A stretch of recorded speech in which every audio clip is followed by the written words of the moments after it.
ஒன்றிய நகர் கழகத்தின் சார்பில் வருங்கால முதல்வர் நமது அண்ணன் தளபதி மு.க. ஸ்டாலின் அவர்களுடைய 65வது பிறந்த நாள் விழாவை மகிழ்ச்சியோடும்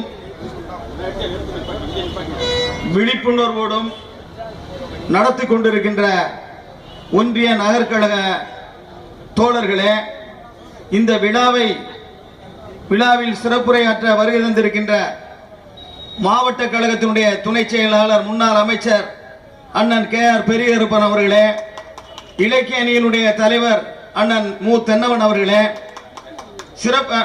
சிறப்புரையாற்ற வருகை தந்திருக்கின்ற பல கருப்பை ஐயா அவர்களே, இந்த திருப்போணம் என்று சொன்னால் அது சேங்கை மாறன் தான் என்று சொல்லுகிற அளவிற்கு இந்த இயக்கத்தை பழுவோடும் பொழிவோடும் நடத்தி கொண்டிருக்கின்ற அண்ணன் சேங்கை மாறன் அவர்களே, கழகத்தினுடைய முன்னணி பொறுப்பிலே இருக்கின்ற பெரியோர்களே, தாய்மார்களே, நண்பர்களே, உங்கள் அனைவருக்கும் என் முதற்கண் வணக்கத்தை தெரிவித்துக் கொள்கிறேன்.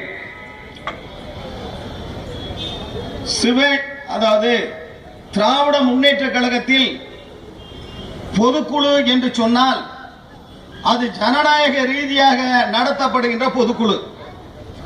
அந்த பொதுக்குழு என்பது கிட்டத்தட்ட 15 நாட்களுக்கு முன்பாக பொதுக்குழு உறுப்பினர்கள், மாவட்ட நிர்வாகிகள், அணிகளின் பொறுப்பாளர்கள், அதனுடைய தலைவர்கள் அவ்வளவு பேருக்கும் கடிதங்கள் முறையாக அனுப்பப்பட்டு அந்த பொதுக்குழு அறிவாலயத்திலே கூட்டுவது வழக்கம். இது ஜனநாயக ரீதியான நடத்தப்படுகின்ற கூட்டம். அந்த கூட்டத்தில் எந்த ஒரு பிரச்சனையாக இருந்தாலும் சரி, அது மக்கள் பிரச்சனையாக இருந்தாலும் சரி, மத்திய அரசினுடைய பிரச்சனையாக இருந்தாலும் சரி, மாநில அரசினுடைய குதர்க்கமான செயல்பாடுகளாக இருந்தாலும் சரி, நல்லது செய்திருந்தாலும் சரி, பாராட்டுதல் தெரிவிப்பதும் அந்த பொதுக்குழு, கண்டனத்தை தெரிவிப்பதும் அந்த பொதுக்குழு, நிறைவேற்ற வேண்டும் என்று சொல்லுவதும் அந்த பொதுக்குழு திராவிட முன்னேற்ற கழகத்தினுடைய பொதுக்குழு. அந்த பொதுக்குழுவில் இன்றைக்கு அண்ணன் தளபதி அவர்கள் 65வது பிறந்த நாள் விழாவை எழுச்சியாக கொண்டாடி கொண்டிருக்கின்ற அவர் பொருளாளராக இருந்தவர், பிறகு அந்த பொதுக்குழுவிலே செயல் தலைவராக அனைவராலும் ஏகமனதோடு ஏற்றுக்கொள்ளப்பட்டு செயல் தலைவராக ஆக்கப்பட்டவர் அண்ணன் மு.க. தளபதி அவர்கள். நான் இப்ப சொல்லுகிறேன், இதே அனைத்து இந்திய அண்ணா திராவிட முன்னேற்ற கழகத்தில் சசிகலா பொதுச் செயலாளராக ஆக்கப்பட்டிருக்கிறார். எப்படி ஆக்கப்பட்டார்கள்? அது உங்கள் அனைவருக்கும் தெரிந்த ஒன்று. போனாங்க, மாவட்டத்துக்கு உட்கார்ந்தாங்க, அவங்க நிர்வாகிகளை கூப்பிட்டாங்க, வர சொன்னாங்க, ஒரு இடத்துல கூட்டத்தை போட்டாங்க, மந்திரி வந்தாங்க, உட்கார்ந்தாங்க, கையெழுத்து போட சொன்னாங்க. அன்னைக்கு ஆமா முதல்வராக இருந்த ஓ பன்னீர்செல்வத்தை வரைக்கும் ஒரு அரை வரைச்சு கையெழுத்து போடணும்னு சொன்னாங்க, போட்டாங்க. அவ்வளவுதான், முடிச்சு பொதுச் செயலாளர் ஆயிட்டாங்க. அதை விடுங்க, அதுக்கு அடுத்து தேர்தல் கேஸ் வந்துச்சு, ஜெயிக்க உள்ள போயிடுச்சு, உள்ள கிடக்கு. இப்ப மாபியா கும்பலுடைய பினாமி ஆட்சி நடந்துட்டு இருக்கு. இந்த பொதுக்குழுவில் செயல் தலைவர் என்று அறிவித்த உடனே ஏற்புரை என்று ஒரு கட்டம் வரும்.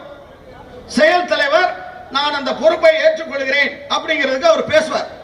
அப்படி பேசும்போது அண்ணன் சொன்ன வார்த்தை, திராவிட இயக்க வரலாற்றில் தந்தை பெரியார் எதை முன்மொழிந்தாரோ, எதை எடுத்து சொன்னாரோ, எதை கடைபிடிக்க வேண்டும் என்று சொன்னாரோ, தமிழின தலைவர் டாக்டர் கலைஞரை போல கிச்சிட்டும் அடிபெறலாமல் அப்படியே அந்த பொதுக்குழுவிலே சொன்ன வார்த்தை, காலிலே விழுகிற கலாச்சாரத்தை போக்கிவிட்டு தலை நிமிர்ந்து தமிழராக வாருங்கள், வீதிகளிலே வாருங்கள் என்று சொன்னார். முதல் வார்த்தை.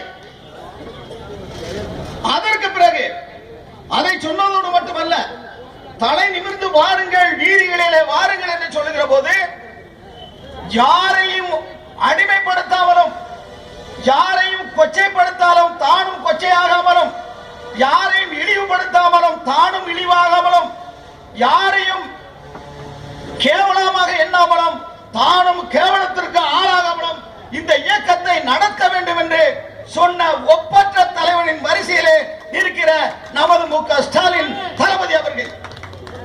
இன்றைக்கு இதோட முடிச்சுக்கிறேன். இவர் தான் அடுத்த முதல்வர். இந்த பெரியாரின் கொள்கையை, தமிழின தலைவரின் கொள்கையை, அண்ணாவின் கொள்கையை எவன் தன் சிரத்தையிலே எடுத்துக்கொண்டு வீதிகளிலே பவனி வருகிறானோ அவனை தவிர வேறு யாராலும் இந்த நாட்டை ஆள முடியாது. ஆளலாம், தற்காலிகத்துக்கு ஆளலாம், ஆளுவதற்கு வாய்ப்பே கிடையாது. ஆக அதற்கு பிறகு ஜெயலலிதா அம்மாவை பத்தி எல்லாம் பேசுறீங்க. அந்த அம்மா செத்து போச்சு. இப்ப சொல்றான் கொண்டுட்டாங்கிறான், கீழே தள்ளிட்டாங்கிறான், அப்படின்றான், கழுத்துல தூண்ட போட்டாங்கிறான், என்னென்னமோ சொல்றாங்க. அதெல்லாம் இருக்கட்டும். மோடி வந்தார்ல, மோடி வந்தாரு, பார்த்தாரு, ஓ பன்னீர்செல்வத்துல கைய பிடிச்சாரு, அப்படியே கூட்டிட்டு போனாரு. மலர் நிலையத்தை வச்சாங்க. வச்ச உடனே சசிகலா நின்னுச்சு. தலையில கைய வச்சலங்க, தலையில கைய வச்சு ஒரு தடவுனாரு பின்னாடி வரையில. அன்னைக்கே சிறை உறுதின்னு அவர் முடிவு பண்ணிட்டு போயிட்டார். அதற்கு ஓ பன்னீர்செல்வத்தை பார்த்தார். அவர் முதல்ல வந்தவன கை கொடுத்தாரு, போகும்போது கட்டி அணைச்சிட்டு போனார். கட்டி அணைச்ச உடனே அந்த கட்டில், அந்த நாற்காலி உனக்கு இல்லை என்று சொல்லிவிட்டு போயிட்டார். ஆக திராவிடனுக்கும் ஆரிய சிந்தனை கொண்டவர்களுக்கும் வித்தியாசத்தை நீங்கள் எண்ணி பார்க்க வேண்டும். உள்ளொன்று வைத்து புறம் ஒன்று பேசுகிற சிந்தனை கொண்டதுதான் ஆரியம் என்று சொன்னால், உண்மையை மறைக்காமல் மனிதன் மனிதனாக அந்த வீதியிலே உலா வர வேண்டும், தமிழன் தமிழனாக இருக்க வேண்டும் என்று சொல்லி இந்த இயக்கத்தை வழிநடத்துகிற வரிசையிலே நிற்கின்ற தமிழின தலைவர் டாக்டர் கலைஞர் அதற்கு பிறகு தளபதி தான் என்று சொல்லி பிரிதொரு காலத்தில் பேசிக் கொள்கிறேன். வாய்ப்புக்கு நன்றி, விடைபெறுகிறேன்.